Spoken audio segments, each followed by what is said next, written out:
संघ और बीजेपी में मची पहले से खींचतान। अब केजरीवाल ने संघ से पूछे 3 सवाल। कहते हैं संघ और बीजेपी दोनों एक दूसरे के पूरक हैं। संघ रास्ता दिखाता है तो बीजेपी उसी रास्ते पर चलती है। यहाँ तक कि देश के प्रधानमंत्री नरेंद्र मोदी खुद एक बड़े संघी नेता रहे हैं, लेकिन इसके बावजूद जब से लोकसभा चुनाव में बीजेपी बहुमत से चूकी है, लगता है बीजेपी और संघ के बीच सब कुछ ठीक नहीं चल रहा। यही वजह है कि कभी संघ प्रमुख मोहन भागवत सरकार को ही नसीहत देते नजर आते हैं, तो कभी बीजेपी नेताओं को हर मस्जिद में शिवलिंग तलाशने से रोकते नजर आते हैं। और अब तो यहाँ तक कहा जा रहा है कि राजधानी दिल्ली में होने वाले विधानसभा चुनाव से भी संघ ने दूरी बना ली है।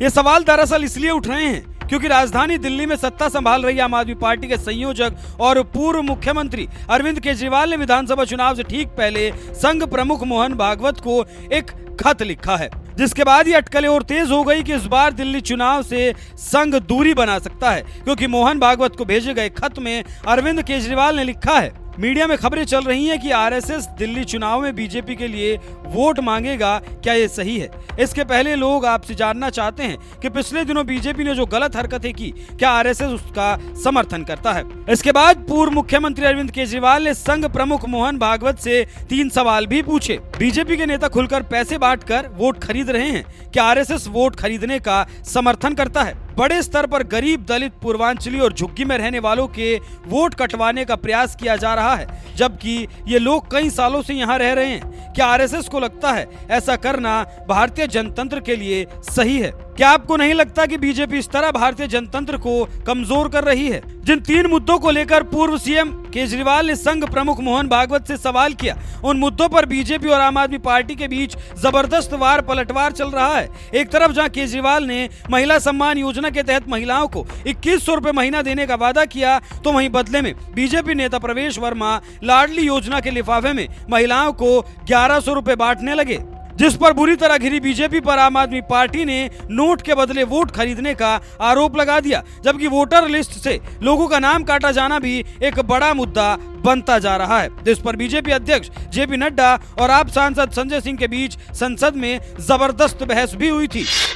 जिन लोगों ने भारतीय जनता पार्टी की तरफ से ऑब्जेक्शन दिया है, तो साथ में रीजन भी दिया है, और वो चाहे पूर्वांचल हो, चाहे रोंगिया हो, चाहे बांग्लादेशी हो, चाहे घुसपैठिया हो, वो सब उसमें आते हैं। इन्होंने कहा कहीं ऐसा तो नहीं जिनके नाम काटे जा रहे हैं वो रोहिंग्या हैं। हमारे उत्तर प्रदेश के भाई, हमारे पूर्वांचल के भाई, हमारे यूपी बिहार के भाई जो 40-40 साल से दिल्ली में रह रहे हैं, अपने श्रम, अपने खून पसीने से दिल्ली को बना रहे हैं, आप उनको रोहिंग्या करें।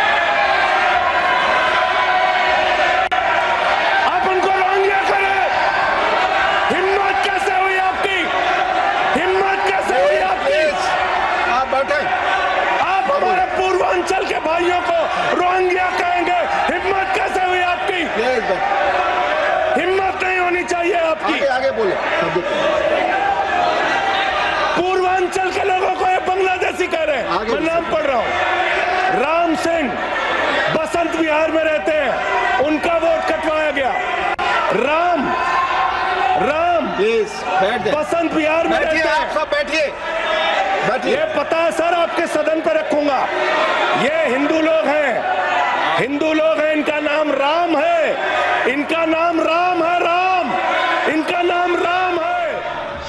इन तमाम मुद्दों को लेकर संघ प्रमुख मोहन भागवत को खत लिखने वाले केजरीवाल ने करीब 3 महीने पहले भी उन्हें एक खत लिखा था। उस वक्त उन्होंने पीएम मोदी के रिटायरमेंट समेत 5 मुद्दों पर सवाल पूछा था। तो वहीं बीजेपी पर दूसरी पार्टियों के नेताओं को तोड़ने, भ्रष्ट नेताओं को बीजेपी में शामिल कराए जाने के आरोप लगाते हुए बीजेपी और आरएसएस के संबंधों पर भी सवाल उठाए थे। हालांकि आरएसएस ने इसका कोई जवाब नहीं दिया था। वैसे आपको बता दें कि जिस तरह से बीजेपी और संघ के बीच कथित रूप से विवाद चल रहा है, क्या संघ दिल्ली चुनाव से उस वजह से दूरी बना सकता है? अपनी राय हमें कमेंट कर जरूर बताएं।